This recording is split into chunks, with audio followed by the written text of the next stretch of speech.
पैसे कशासाठी आहेत? सुखाच्या अनुभवासाठी आहेत ना. आणि सुख कशामध्ये येतं? गाडीने नाही येत सुख. त्या गाडीमध्ये कोण बसलंय आणि त्यांच्या बरोबर जो आपण प्रवास करतो त्या प्रवासामध्ये सुख आहे. पण गाडीच्या मागे लागता लागता आपण तो प्रवास विसरतो. फोनमध्ये नाहीये ते सुख. त्या फोनामध्ये नाहीये ते सुख. त्या फोनवर आपण कोणाशी संभाषण करतो, काय बोलतो, त्याच्यामध्ये सुख. पण फोनच्या मागे लागता लागता ते संभाषण विसरतो आपण. त्या घरामध्ये नाहीये ते सुख. विटांचं आहे ते घर. फर्निचर आणि विटांनी केलेलं घर आहे ते. पैसे काय करतं? फक्त ते घर आणून देऊ शकतो त्याला. सुख घरामुळे नाहीये हो. घरामध्ये सुख असलं असताना एकटे जरी असतं ना, फर्निचरला किती छान आहेस रे, लाल आहे रे.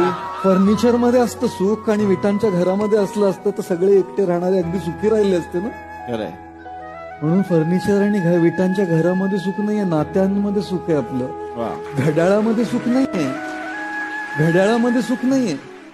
त्या घड्याळावरचा जो वेळ आहे त्याचा आपण उपयोग कसा करतो ते निश्चित करणार आहे की आपलं सुख आहे की दुःख आहे आपल्या आयुष्यामध्ये.